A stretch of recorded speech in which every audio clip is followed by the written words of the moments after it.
इस संसार में जिस वस्तु को भी छानी जाती है, छनना कहते हैं ना, छानना, उस वस्तु में से कंकर निकल जाता है। वो कंकर निकालने की क्रिया को छानना कहते हैं। प्राण को छानने को प्राणायाम कहते हैं। जो व्यक्ति प्राणायाम नहीं करता हो, धर्मशास्त्र के अनुसार वो किसी पूजा भक्ति या साधना करने के अधिकारी नहीं। साधना पूजा रोज के घर में दिया धूप वही कर सकता है जो नित्य प्राणायाम करता हो। प्राण को छाने बगैर आत्मा शुद्ध नहीं होती, ना आत्मा को शुद्ध किए बगैर आराधना की योग्यता किसी में नहीं है। आपने कोई वस्तु खरीद ली, भाई सोने का विग्रह है, ये 1 किलो का है, लक्ष्मी की मूर्ति है, शंकर जी का शिवलिंग है, सोने का बना लिया। आपको सोने की खरीदी की ताकत है, इसलिए आप पूजा के अधिकारी नहीं बनते। जन्म जन्मों के पाप को नष्ट करने की तीव्र इच्छा जिसमें है वही पूजा का अधिकारी। जन्म जन्मों के पापों को मुझे नष्ट करना है, किसी भी हालत में मुझे पवित्र होना है। पवित्रता की इच्छा जिसमें आ जाती है वो आदमी पूजा का अधिकारी है।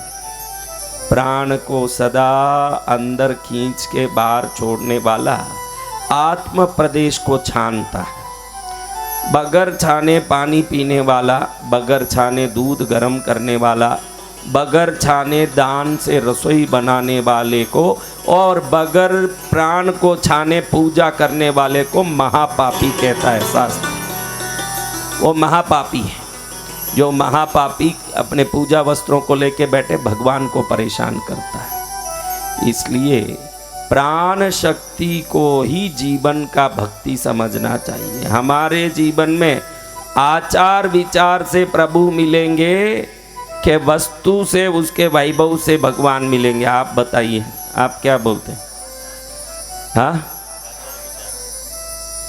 तो आपने कभी अपने आचार विचार को श्रेष्ठ बनाने की कोशिश की कि पूजा कमरे को श्रृंगार करने की कोशिश ज़्यादा की?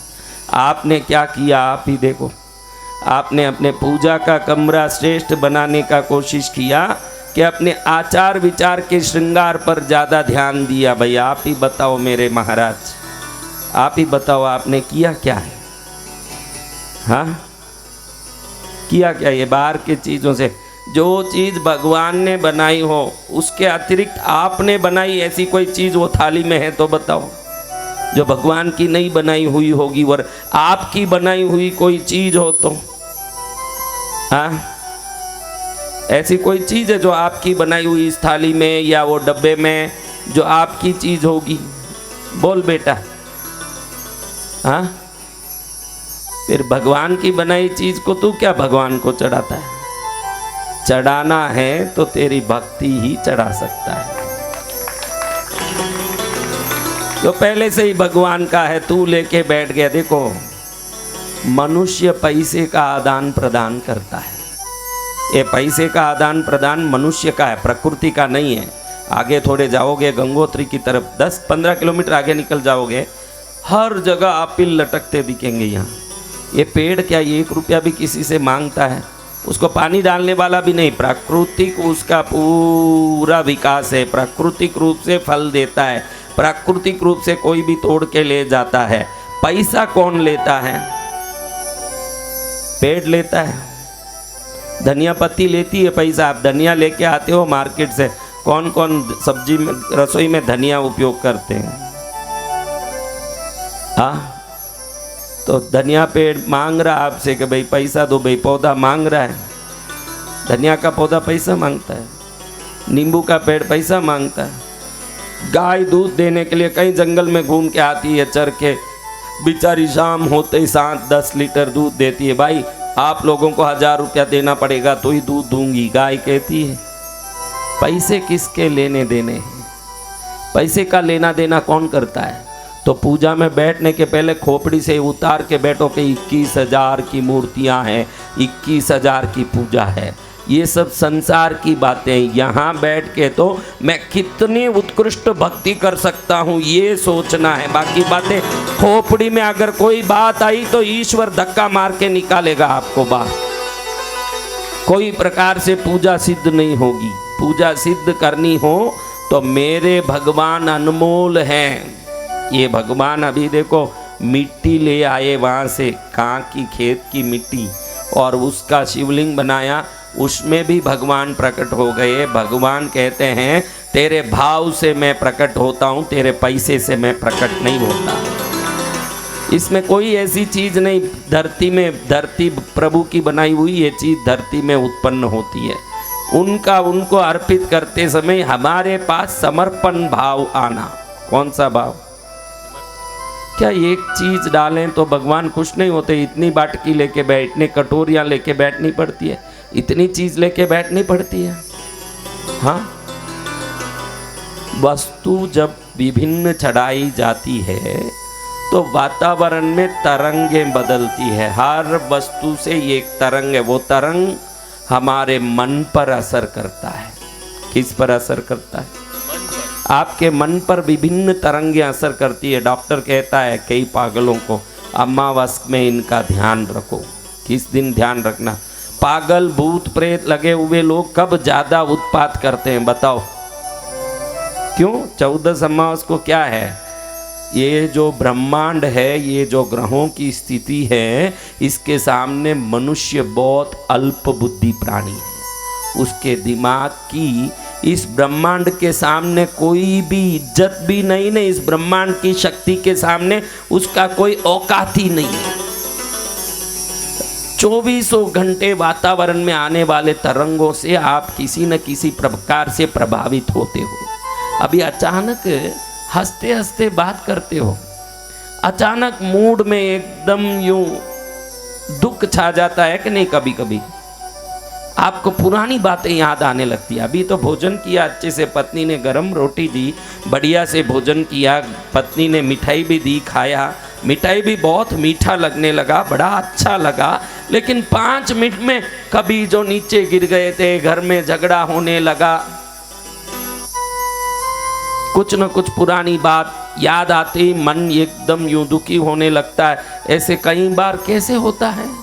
जैसे कुदाली लेके कोई जमीन को खोदता है तो मट्टी के अंदर रही हुई चीजें जैसे बाहर निकलने लगती है, वैसे बाहर दुनिया में जो लोग दुखी होके सोचते हैं ना, उन सोच के विचार जब आपके घर से होके बाहर निकलते हैं तो आपके घर में कुदाली बन के वो आपको मार के आपके अंदर के दुख को खोद के बाहर निकालते हैं। आपको मालूम ही नहीं कि ये दुख मेरा नहीं है, किसी दूसरे का है, जो तरंग बन के ब्रह्मांड में घूमते घूमते मेरे घर में घुस गया है। कुदाली जैसे मट्टी को खोद के अंदर का कचरा बाहर निकालता है, वैसे मेरे मन के विचारों को ये कुदाली मार के बाहर निकाल रहा है। कभी सुख आता है, कभी दुख आता है, कभी क्रोध आता है, कभी परेशानी आती है। आप सब सदा एक ही विचार में रहते हो कि विचारें दुख में, सुख में, क्रोध में, खुशी में, शांति में, आह्लाद में, प्रहलाद में, व्याकुलता में, आकुलता में बदलता रहता है कि एक ही विचार रहता है? हाँ? कैसे? आप समझ लो आपकी शक्ति बिल्कुल नगण्य है। आप बिल्कुल नगण्य शक्ति वाले हो इस ब्रह्मांड की शक्ति के सामने। इसी केदारनाथ, इसी गंगोत्री के पास जब बाढ़ आया ना, लाखों लोग पानी में बह गए। 1 मिनट में जो कहता था मैं करोड़पति हूँ, मैं ऐसे हूँ, मेरे पास BMW गाड़ी है, मैं कौन हूँ, मेरे 400 नौकर हैं, मैं वो हूँ, मैं नेता हूँ, मैं व्यापारी हूँ, मैं अधिकारी हूँ, जो जोर मारता था, एक क्षण में पानी में जहाँ बहा, लाश तक नहीं मिला। क्या नहीं मिला? हाँ, कईयों के लाश ही नहीं मिले जब यहाँ बाढ़ आई। गुजरात में भुज में जब भूकंप आया, खाली धरती ने मुंह फाड़ा, लाखों लोग अंदर घुस गए, उनके पता तक नहीं चला। इस प्रकृति की शक्ति में हमको ताकत देने की ताकत भी है, हमसे ताकत लेने की ताकत भी है। हर क्षण ये चारों तरफ बहने वाले, क्यों हिमालय में योगी लोग आके साधना करते? महाराज आपको कभी पता नहीं, आप आज हिमालय आए हो, इधर क्यों आना? लंगोट क्या धरती में नहीं मिलते जो यहाँ आके ही पहनना पड़ता है। यहाँ जो भी लंगोट पहन के बैठे हैं वो भी धरती में कोई गली में सिला के ही यहाँ ला के पहने हैं। इस जंगल में लंगोट कहाँ से आया ना कपास कहाँ से आया, लेकिन यहाँ क्यों आना है? जितने लोग ज़्यादा है न, जितने धरती में रहोगे उतने लोगों का विचार आपके अंदर घुस के आपको सब प्रकार से परेशान करेगा। विचार का तरंग ऐसा है कि आपके दिमाग में घुस के आपको प्रभावित करता है। जैसे जैसे आप ऊंचे चढ़ते जाते हो लोग कम होते जाते हैं। विचारों की तरंग यहाँ बिल्कुल जीरो है। यहाँ लोग बहुत नगण्य रूप से कहीं 150 की बस्ती है। नीचे जाओगे तो हर गांव में हजारों की लाखों की बस्ती है।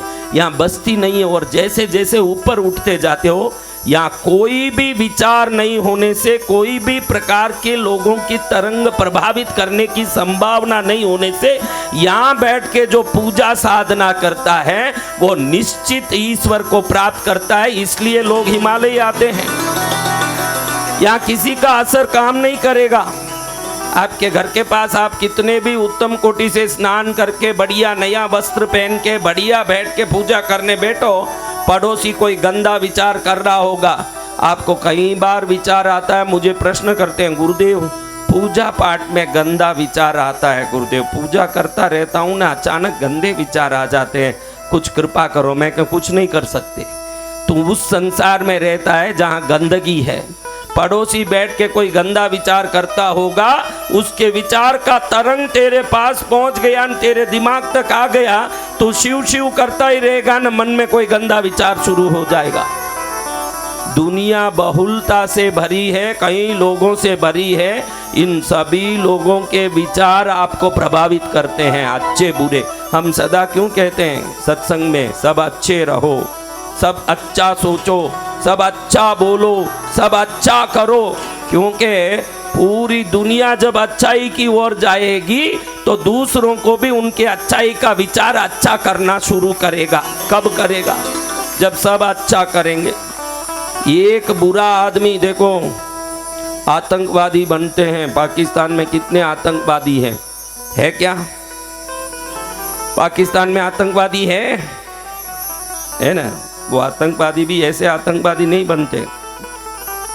कई आतंकवादियों के विचारों के तरंग जब ऊपर जाता है, जब नीचे लौटता है, किसी गर्भिणी जाती हो उसके पेट में घुसता है तो गर्भ में ही एक शिशु आतंकवादी बनना शुरू कर देता, किसी में विचार घुस जाता है। मैंने कहा ना कि प्राण को छानना, जब तक आप हवा को छान के बाहर निकालने की रोज क्रम नहीं करोगे दूसरों के विचार से प्रभावित रहोगे। कई लोग बोलते हैं ना, मैं बहुत धंधा करता हूँ लेकिन मुझे नुकसान होता है, मैं बहुत काम करता हूँ लेकिन प्रगति नहीं करता हूँ। तेरे काम में प्रगति को वातावरण रोकता है। आसपास में ऐसे आलसी लोग होंगे, आसपास में ऐसे लोग होंगे जो फालतू पड़े रहते हैं। उन फालतू लोगों के तरंग तेरे में आएंगे तो तेरा मेहनत पानी में जाएगा।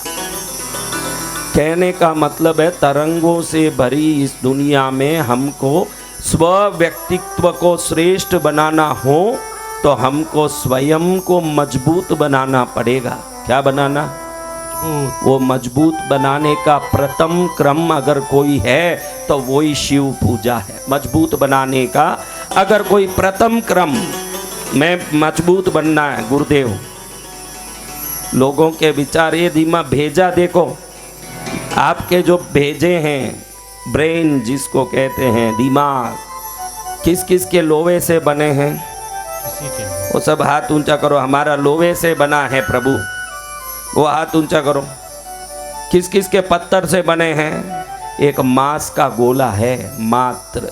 उस मांस के गोले में एक्सरे निकालते हैं तो उसके अंदर वो तरंगे घुस के फोटो निकाल के दिमाग को बाहर बता देते हैं। एमआरआई स्कैन में जब बाहर निकल जाता है तो कितनी तरंगे इस मांस के गोले से होके जाते होंगे और किस किस से हम प्रभावित होते होंगे, ये अच्छे से सोचिए। इस आदमी को पूछे तो बोलता मैं कन्हैया लाल हूँ, मैं बेंगलुरु में रहता हूँ। ये तेरी प्रज्ञा बोलती है भाई, तेरी प्रज्ञा ये बात बोलती है। लेकिन कम से कम रोज 60,000 लोगों के विचार तेरे दिमाग को प्रभावित करते हैं। एक दिन में 60,000 लोगों के विचार हमारे दिमाग से होके जाते हैं, इसलिए हम हमारे विचार में टिक ही नहीं पाते। महाराज आशीर्वाद दो, आज से चाय छोड़ दूंगा। महाराज आशीर्वाद दो, आज से गुटखा छोड़ दूंगा। महाराज आज से आशीर्वाद दो, बीड़ी छोड़ दूंगा। अगले हफ्ते देखो तो भाई भूंगला पकड़ते दिखता है। वो दृढ़ता खत्म क्यों होती है? दुनिया भर के विचारों से प्रभावित आदमी दृढ़ नहीं हो सकता। और जिस दिन आप दृढ़ हो गए कि मेरे सोच विचार व्यक्तित्व में विशेषता है और वो प्रभु की कृपा से संस्कारित है, अगर ये दृढ़ता आ गई, इस दुनिया में श्रेष्ठ बनने से आपको कोई नहीं रोक सकता। अगर आप दुर्बल है तो दुर्बल ही है, फिर दुनिया आपके ऊपर चटनी पीसेगी। और खाली यूं दृढ़ता कमाने में नहीं, संस्कार में, आचरण में आना दृढ़। कई लोगों के कमाने में तो दृढ़ता है, उनकी पत्नी दूसरे आदमियों के साथ घूम रही है, उनके बच्चे गंदे काम करते घूम रहे हैं, वो ये बेचारा कमाने के चक्कर में बाहर घूम रहा है। पैसे को साधन मत समझ लेना जीने का। जीने का साधन संस्कार है, वो आपके पास आ गया, बच्चों के पास अपने आप आएगा, आपके परिवार के पास अपने आप आएगा वो साधन। जिस दिन वो संस्कार आ जाएगा आपके पास, क्या चीज आएगा? तो महाराज मेरा कहने का तात्पर्य ये था कि इतने तरंगों से घिर के प्रभावित हम होते हैं ना, तो ये वस्तु में भी विभिन्न व्यक्ति तरंगे उत्पन्न करता है, लेकिन घर्षण भी तरंगे करते हैं। क्या करते हैं? देखो पानी जब जोर से बहती है, पानी से घिसती है तो करंट उत्पन्न होता है। क्या होता है? हाँ, पत्थर से घिसती है तो अग्नि उत्पन्न होता है। ये अभिषेक को आप अच्छे से समझ लें, इसलिए ये बातें कह रहा हूँ। जब शिवलिंग पर दूध डालते हो तो अलग घर्षण होता है, दही डालते हो तो अलग घर्षण होता है, घी डालते हो तो अलग घर्षण होता है, शहद डालते हो तो अलग घर्षण होता है। ये इतनी चीज़ें पागल नहीं हम सनातन धर्मी जो लेके बैठे हैं। अलग अलग आदमी जैसे अलग अलग प्रभाव करता है, अलग अलग वस्तु घिसते हैं तो अलग अलग प्रभाव करता है। देखो हाथ रगड़ो, गर्मी उत्पन्न होता है। चमड़ा चमड़े से रगड़ता है तो गर्मी उत्पन्न होता है। चमड़ा लकड़ी से घिसता है तो आवाज उत्पन्न होता है। हर एक के रगड़ने में अलग अलग प्रभाव आते हैं। तो हमारे पूर्वजों ने देखा कि दूध में सोने का अंश है। सूर्य नाड़ी गाय के शरीर में ही है, उसके अंदर बारीक शिरा है जिसको स्वर्ण नाड़ी बोलते हैं। ये सिर्फ गाय के पास ही है। गाय को माता ऐसे ही नहीं बोलते, आपको दूध दे। कई लोग बोले गाय हमको दूध देती है, पालती है, इसलिए माता है हमारी। गाय एक ही ऐसी ताकत है, पृथ्वी के अंदर निकलने वाली सोने से लेके सभी धातु को अपने दूध में ही प्रकट करने की ताकत रखती है। गाय का दूध गर्म करो तो मलाई पीला होता है, भैंस का सफ़ेद होता है, क्योंकि गाय के दूध में 0.02% 2 मिलीग्राम सोना है। वो सोना जब गर्म होता है तो पीला होता है। अब शास्त्र कहता है कि हमारे यहाँ तो भाई दक्षिण में, राजस्थान में जब कोई मौत मरगत में चले जाते हैं, वापस आते हैं घर तो पहले सोने का पानी छांटते हैं। हमारे यहाँ ये परंपरा है, क्योंकि सोना जहाँ पड़ता है, सोने का जल पड़ता है, वहाँ नकारात्मकता समाप्त हो जाती है। घर में घुसने के पहले सोने का पानी छांटते, फिर घर में घुसेंगे। तो दूध में सोना है। अब शिवलिंग पर इसको डालते हो तो शिवलिंग पर अभिषेक नहीं कर रहे हो, दूध और शिवलिंग का घर्षण होता है। उस समय जहाँ घर्षण होगा उस जगह पर इलेक्ट्रॉन बहु मात्रा में होगा। ये शिवलिंग पर दूध चढ़ाने को कई मुसलमान मजाक उड़ाते हैं। आमिर खान जैसा नालायक कहता है कि मस्जिद में, मजार में चढ़ा दो चादर, लेकिन शिवलिंग पर दूध नहीं चढ़ाना। उन मूर्खों को मालूम नहीं है कि अगर आप 1000 वर्षों से लगातार करोड़ों लोगों के विचारों से प्रभावित हो, उससे आपका दिमाग कंफ्यूज्ड स्टेट में है या दिमाग पूर्ण रूप से पागलपने को प्राप्त किया है।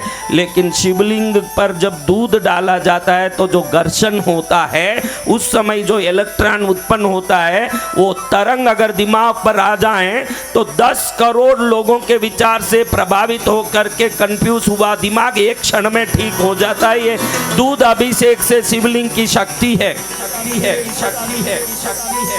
दही अलग काम करता है। जब दही आप डालते हो तो उस समय उत्पन्न होने वाला तरंग दरिद्रता का तरंग उस वातावरण में है तो उसको समाप्त कर देता है। घी अगर डाल के आप करते हो शिवलिंग पर अभिषेक, ये सब घर्षण है। घर्षण यानी एक जड़ पदार्थ पर एक चैतन्यमय व्यक्ति दूसरे पदार्थ को डालता है तो पदार्थ के ऊपर जाने से होने वाले, घिसने से होने वाले तरंगों के परिवर्तन को वैज्ञानिक रूप से समझे हुए हमारे ऋषि मुनि विभिन्न अभिषेकों को हमारे लिए नियुक्त किए कि ये अभिषेक कर, ये अभिषेक कर, ये अभिषेक कर।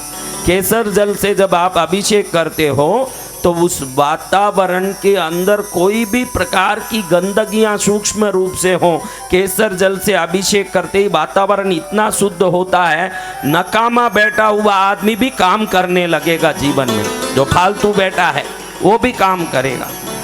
इन सभी चीज़ों में बहुत सारी तरंगे आपको समझ नहीं। आप ये पुण्य के लिए करते हो, लेकिन हमारा धर्म पुण्य को भी वैज्ञानिक रूप से समझ के करवाता है। अंधश्रद्धा नहीं है, ये अंधश्रद्धा नहीं है। ये कोई आप कहो कि अंधश्रद्धा है, सब इस पर पानी ढोल रहे हैं, घी ढोल रहे हैं।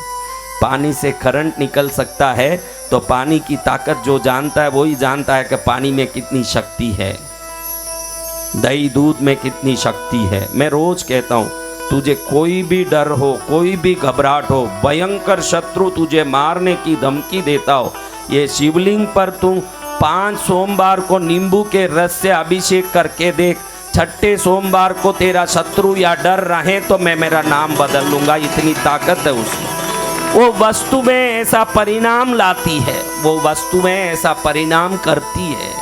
अलग अलग वस्तुओं के अलग अलग परिणाम है। पूजा ईश्वर को प्राप्त करने का वैज्ञानिक पद्धति है। पहले हम ये शिव पूजा करेंगे, अभिषेक करेंगे। वातावरण जब शुद्ध होगा बुद्धि भी शुद्ध होगी आपकी। अभी जो आप आए हो ना, कुछ न कुछ इसको करने से घर में फायदा हो जाएगा, लाभ हो जाएगा, हम थोड़े बड़े हो जाएंगे, धन दौलत बढ़ जाएगा। ये खोपड़ी की अशुद्धि है तुम्हारी।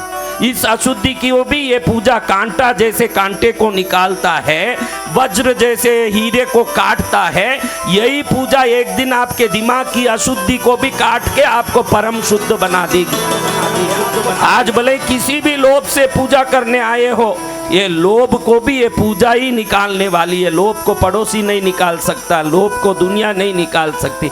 गुरु महाराज भी बहुत यूट्यूब में बोले कि योग्य बनो, योग्य बनो। सब ठीक है महाराज, मेरी उधारी कब चुकेगी ये बताओ। सब ठीक है महाराज, मेरे गाड़ी कब आएगी ये बताओ। भले 1000 बात करो, वो अपनी बात में ही टिका रहता है।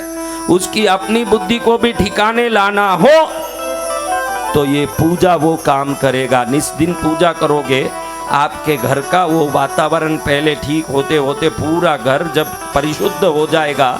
सच में करना क्या चाहिए न क्या नहीं करना चाहिए, ये आपके अंदर से जिस दिन विवेक प्रकट होगा, किसी को सिखाने की जरूरत नहीं पड़ेगी। उस दिन अपने आप सीखे हुए रहेंगे। उस दिन आप ही खुद सीखे हुए रहेंगे। मुझे क्या करना है महाराज, मैं अच्छी तरह समझ गया। आपने मुझे शिवलिंग दिया, आपने मुझे श्रीयंत्र दिया, मुझे शिवलिंग और श्रीयंत्र नहीं दिया। आपने मुझे सही जीवन की शिक्षा का उपकरण देके भेजा है मेरे हाथ में। ये अपने आप वो काम करेंगे। उस काम के लिए हम प्रणाम करके ये सभी वस्तुओं के बारे में समझे। इसमें अलग अलग वस्तुओं में अलग अलग, देखो मैं रोज एक बात कहता हूँ, ये माता पतली है। कैसी है?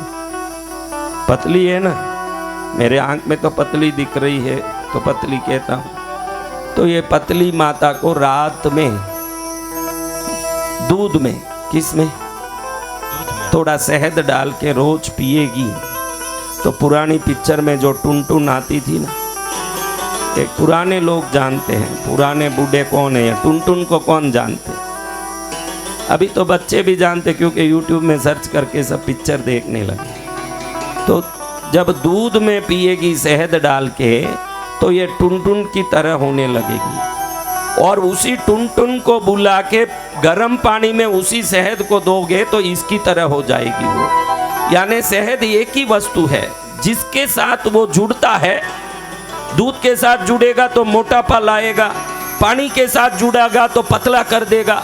तो वस्तु को कैसे हम उपयोग करते हैं वैसे वैसे परिणाम आते हैं। इसीलिए सनातन धर्म में विभिन्न वस्तुओं के विभिन्न प्रकार से उपयोग करके विभिन्न परिणाम से समृद्ध होने की शक्ति को पूजा के माध्यम से कर। एक ही वस्तु है, पानी में लिए क्या हो गए? हाँ, दूध में लिए क्या हो गए? मोटे। क्या हो गए ये समझ लो आप। तो ये विभिन्न वस्तुओं के पूजा करते समय खोपड़ी से निकाल लेना, मैं इस गांव से आया हूँ, इतनी दूर से आया हूँ, बड़ा थक के आया था, वहाँ से ट्रेन पकड़ के आया, वहाँ से बस पकड़ के आया, यहाँ से ऐसे आया, मैं कौन हूँ, मेरा नाम वो है, मैं न मेरा विचार सब। जैसे गाड़ी से उतरते हो तो हेलमेट निकाल के रख के बैठते हो न, वैसे खोपड़ी से अपने सभी विचारों को चप्पल जहाँ उतारा वहीं उतार के मात्र शिव शिव करते भक्ति करना। पहले ही को हम तो सब चीजें भगवान की बनाई हुई लेके बैठे हैं। आप खुद ही भगवान के बनाए हुए हो, खुद को ही समर्पित कर दोगे तो भी वो भी भगवान की चीज। तो फिर क्या करें महाराज? रामू श्यामू दो बच्चे थे। रामू कहता है कि गुरुदेव पारदेश्वर शिवलिंग की पूजा करा रहे श्यामू, चल अपन पूजा में जाते हैं हिमालय। श्यामू कहता है नहीं, नया पिक्चर आया है शाहरुख खान का जवान, उसमें जाना है। दोनों अपनी बातों पर अड़े रहे। रामू हिमालय आ गया। कहाँ गया? हिमालय। श्यामू कहाँ गया? पिक्चर देखने। अब वो थिएटर में बैठा है, अचानक रामू का याद आया कि रामू गुरुदेव के पास गया। ये याद आते ही मन में सोचा मैं कितना मूर्ख हूँ, अगर मैं हिमालय जाता तो 2-3 दिन पूजा भक्ति करके पूजा की भक्ति की कृपा से आशीर्वाद ले आता। इस मुसलमान के पिक्चर देखने से मेरे को क्या आने वाला था? मैं मूर्ख आदमी हूँ। कब सोच आया? कभी कभी इंसान को सोच समय बीतने के बाद आता है। श्यामू को ऐसे ही आया। पिक्चर में जब सलमान खान आया तब एकदम श्यामू का आया कि ये लिंग कटवा मुसलमान से क्या अपने को लेना देना है? हाँ, अपन क्यों यूं आए यहाँ, पागल हैं हम। ऐसे सोच के आंख बंद करके वहीं बैठ के हिमालय में गुरुदेव को याद करके वहीं ध्यान करने लगा। कौन? श्यामू। श्यामू। अभी रामू इधर आ गया, पूजा कर रहा है। पूजा करते करते ऐसे पूजा कर रहा था, समय देखा कि हिमालय के रास्ते पर जवान लोग जा रहे हैं मिलिट्री के। यहाँ चारों तरफ मिलिट्री कैंप है, श्रीनगर में सब जगह। तो 4 मिलिट्री जवान को देखते ही उसको जवान याद आ गया। तुरंत सोचता है कि सलमान खान कैसे एक्टिंग करता होगा, उधर जाते तो भी आनंद आता। हाथ में दूध है, शिवलिंग का अभिषेक कर रहा है। मन में विचार किसका दौड़ रहा है? जवान पिक्चर का। और जवान पिक्चर में आंख बंद करके बैठे हुए श्याम का मन कहाँ लगा है? हिमालय में। हाँ, अब आपको मेरा यही सवाल है कि घर बैठे थिएटर में बैठे आंख बंद करके मन में गुरु को, भगवान को, हिमालय को ध्यान करने वाला श्रेष्ठ है कि हिमालय के पवित्र प्रांगण में गुरु के सम्मुख लिंग के सानिध्य में बैठ के भी सलमान खान को याद कर रहा है, वो श्रेष्ठ है। दोनों में श्रेष्ठ कौन है? बोलो जोर से। इतना ही ध्यान रखना, आपके सामने शिवलिंग है, आप हिमालय में हो, ये सब कोई चीज मायना नहीं रखता। ये आपने अपने मुंह से अभी बोल दिया है, अपने मुंह से बोल दिया कि हिमालय, शिवलिंग और इसकी पूजा सामने गुरुदेव, ये कोई मायना नहीं रखता। मन उनके चरण में रहना ये बहुत बड़ा मायना रखता है। ये समझाने के लिए ही इतनी देर लगा दिया मैंने, पूरा पौन घंटा लगाया ये समझाने में, पौन घंटा लगाया है कि अपने बुद्धि को अच्छे से इधर लगाओ, वरना आप रामू की तरह हो जाओगे। हिमालय भी है, भगवान भी है, गुरु भी है, लेकिन मन भटके तो किसी भी काम का नहीं है। सही है ना बात? इसलिए एकदम मन को कहो कि प्रार्थना कर लो कि इतनी समय तू प्रभु में लग जा हे मन, जितनी समय में मेरा आगे के लिए पूरा जीवन कल्याणमय हो जाए। इतना समय तू प्रभु में लग जा। इतना समय तो उनके चरण में लग जा कि मेरा जीवन सफल हो जाए, क्योंकि मन के बिना तो क्या संभव है। ये मन क्षण में भटके न सन में लटके न सन में अटके, भटकाता लटकाता और अटकाता आपको शरीर नहीं है, मन है। कोई फांसी खा लेता है, उसका शरीर ऊपर लटकता है, लेकिन ये फांसी खाने की प्रेरणा कहाँ से आई? हाँ हाँ, मन अटकाता है, मन लटकाता है, मन भटकाता है, यही मन दिलाता भी है आपको कुछ न कुछ। अगर कुछ पाओगे तो इसी मन से पाओगे, इसीलिए मन को मजबूत करके मैं मुहूर्त आ गया प्रदोष काल का। क्या मुहूर्त आ गया? मैं ये पूजा कभी प्रदोष काल में करता हूँ। कहते हैं भगवान शंकर के मेरे हर दिन में अगर कोई काल मुझे प्रिय है तो वो है प्रदोष काल। प्रदोष काल में पूजा किया, उसकी पूजा सफल होके ही रहना है, उसका जीवन सफल होके ही रहना है। ऐसे प्रदोष काल में सबसे पहले हम गणपति को स्मरण करते हैं। किनको? गणपति। हाँ, एक दंत दयावंत चार भुजाधारी, ऐसे गणेश जी को प्रणाम करते। वक्रतुंड महाकाय सूर्यकोटि समप्रभा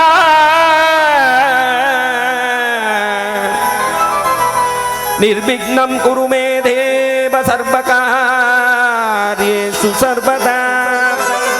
गजाननं भूतगणाधिसेवितं कपित्तजम्बूफलचारुभक्षितं उमासुतं शोकविनाशकारणं नमामि विघ्नेश्वरपादपङ्कजं।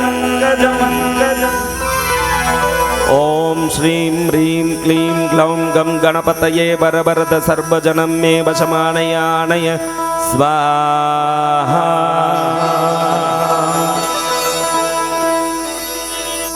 गुरु ना मिले तो हम ज्ञान कैसे पाएंगे? गुरु ना मिले तो, गुरु ना मिले तो हम ज्ञान कैसे पाएंगे? गुरु ना मिले तो ज्ञान के सिवा भव पार कैसे पाएंगे? ज्ञान के सिवा भव पार कैसे पाएंगे? गुरु ना मिले तो, गुरु ना मिले तो हम ज्ञान कैसे पाएंगे? गुरु ना मिले तो।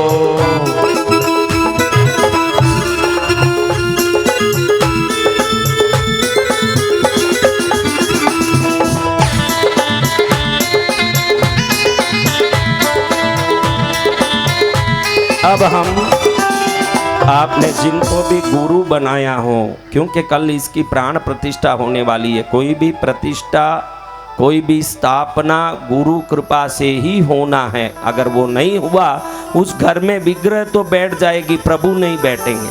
इसलिए पहले गुरु को प्रणाम करके बोलिए, गुरुदेव दया करके आपकी कृपा पर मेरा साधन पूजन सिद्ध हो, ये आशीर्वाद दें, आज्ञा दें। जित बैठावे तितु बैठ जाऊं, जो पेरावे सोही सोही पेरू। तेरा मेरा रिश्ता पुराना, तू बेचने जावे तो बिक जाऊं। गुरु मेरी पूजा गुरु गोविंद, गुरु मेरे पार ब्रह्म गुरु भगवंत। गुरु मेरी पूजा गुरु गोविंद, गुरु मेरे पार ब्रह्म गुरु भगवंत। गुरु मेरी पूजा गुरु गोविंद, गुरु मेरे पार ब्रह्मा गुरु भगवंत। गुरु मेरी पूजा, गुरु महाराज गुरु जय जय पर ब्रह्म सद्गुरु गुरु महाराज गुरु जय जय पर ब्रह्म सद्गुरु पर ब्रह्म सद्गुरु महाराज गुरु महाराज गुरु गुरु महाराज गुरु जय जय। अभी भगवती का स्मरण करना। किन का स्मरण? भगवती का। भगवान के पहले भगवती कैसे? हम उमा मगेश्वर कहते हैं, वाणी हिरण्यगर्भ कहते हैं, लक्ष्मी नारायण कहते हैं, या महेश्वर उमा हिरण्यगर्भ वाणी और नारायण लक्ष्मी कहते हैं? क्या कहते हैं पंडित जी? हाँ हाँ, तो सौंदर्य लहरी में भगवान आदि शंकराचार्य कहते हैं, हे माँ लोग बड़े नासमझ हैं। क्या कहते हैं आदि शंकराचार्य? लोग बड़े नासमझ ये भोलेनाथ की पूजा करते हैं। क्या करते हैं?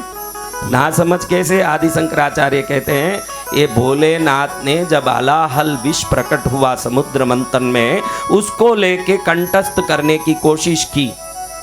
अभी भला माँ तू ही बता, किसी के गले में जहर टिक सकता है? कहाँ उतरना चाहिए? कहाँ उतरना? और उतरते ही क्या होना? हाँ, ओम शांति।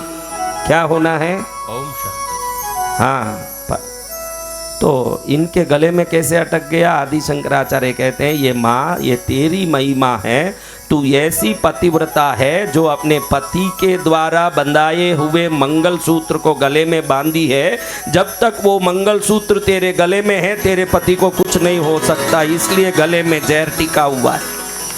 ये गले में जहर टिकने का कारण भोलेनाथ नहीं है, भगवती है। कौन है? भगवती। वो माँ के सिंदूर जब तक मजबूत है, पति को कुछ हो सकता है क्या? इसलिए आप बहनों को भी प्रार्थना करता हूँ, पति का नाम लेके बुलाना, पति का अपमान करना छोड़ के हमारी भगवती की तरह ही पति की सेवा करोगे तो पति की सेवा से ही पति का लगाया सिंदूर अखंड हो जाएगा आपके जीवन में। हाँ, कब होगा? जब पति सेवा में परायण रहेंगे। सब लोग कहते हैं, गुरुदेव मेरे पति को कुछ नहीं होना, मैं अखंड सौभाग्यवती मरना चाहिए, जब मैं मरूं तो सिंदूर कुमकुम मेरे सिर पर होना चाहिए। अगर ऐसा चाहती है तो पहले पति को आदर देना सीख। जो पति की आदर करे वही पतिव्रता, उसी से पति अमर होगा न, पत्नी भी अखंड सौभाग्यवती होगी। तो ऐसी भगवती को प्रणाम करते हैं जो माँ अपने पति की सेवा से ही इतनी शक्ति प्राप्त कर ली। कितना रूप ले ली, चंद्रघंटा, कूष्मांडा, शैलपुत्री, कितने रूप, काली, महाकाली, कितने रूप हैं भाई।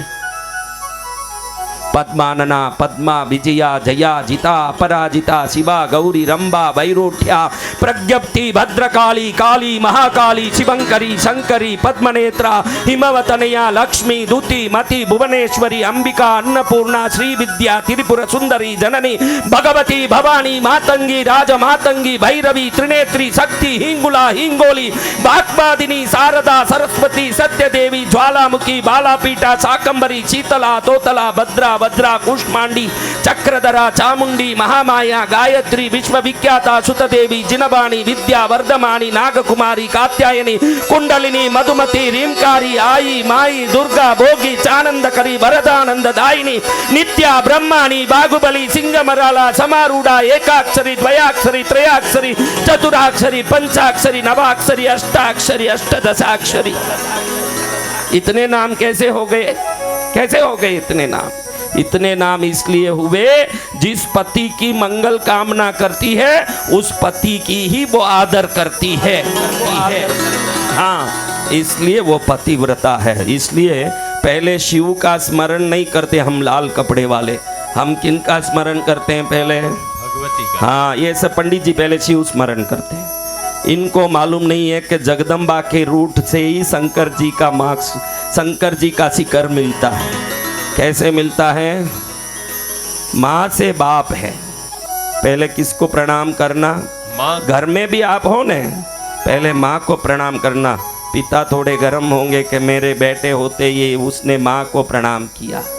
बड़े होने से नहीं, उन बड़ों तक हमको पहुंचाने वाले होने से माँ का प्रणाम